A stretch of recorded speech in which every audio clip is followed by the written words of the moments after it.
Wes, good to see you. We're going to start with a question. What is a retirement drawdown strategy? I know you have 4 tips to help make sure our money lasts. We spend decades building our nest egg, and then when we retire, we need a plan to stop saving and start spending, but not spending so much that we risk running out of money. So, again, this requires a delicate balance, and you say, consider these 4 variables. The first one being you need to have a plan to minimize taxes.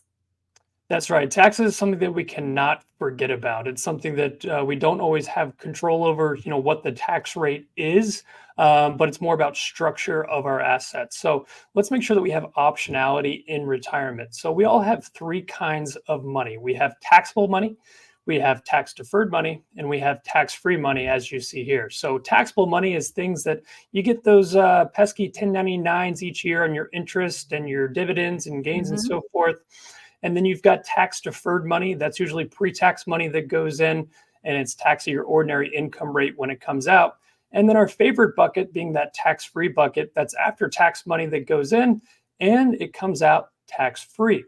So if we have optionality, that means that we could pull from all 3 during our retirement, or maybe it's some years where it's focused on maybe 2 out of the 3. But as your tax rate changes, as your picture changes, it allows you to, again, have the optionality to be flexible. And that's what's most important in retirement is not be stuck to just one option. But if it's all tax free, obviously that's great. But most of the time for most people, it makes sense to have a little bit in each bucket with hopefully the most in that tax free bucket. Right. All right. Number 2, you have to make the right decision about claiming Social Security, and this can be complicated. It definitely can. And so we are eligible to begin collecting Social Security benefits as early as age 62. And that's not always the right choice. Because as you see here, the difference between collecting at age 62 versus the latest, which would be age 70, is about 44% of your monthly benefit is Wow. different. So that's quite substantial. But for a lot of people, that full retirement age benefit, which is usually approximately, let's call it today, about age 67, tends to be a bit kind of the sweet spot. And each year that we delay beyond our full retirement age, then that increases at about 8% per year.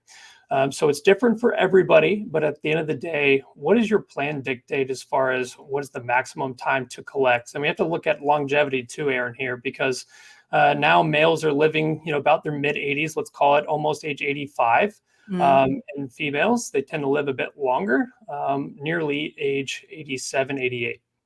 yeah. That retirement can be as long as your working career. Good point. All right. For those who are lucky enough to have a pension, you need to choose the right pension payout. Yes, the pension has gone the way of the dinosaur for most Mm, people, but if you're lucky enough, as you mentioned, to have that, there's various ways that you could potentially take that. So some plans allow you to have this lump sum benefit option, which really allows you to be very flexible with your planning if you do have that choice. But others, you have to take it out as a pension payout or like an annuity payout, right? So you could choose to take it as a single payout. But if you're married and something were to happen to you, then that doesn't continue for your spouse. So it could be a good thing to look at a joint with, say, 100% or at least 75% survivor benefit. That's usually pretty beneficial for most folks. But again, I mhm. know I sound like a broken record here, Aaron, but always goes back to what does your plan dictate, right? Right. Do you have lots of guaranteed income already, or is that a stream that's really important? And for most people that have a pension, it is a critical component to factor in and Mhm. collect in the right manner. Right. Well, and everybody's plan is different. So these are the variables we consider, even though we're going to come to a different answer for everybody. Last, though, and maybe most important, find that delicate balance between guaranteed income and long term growth.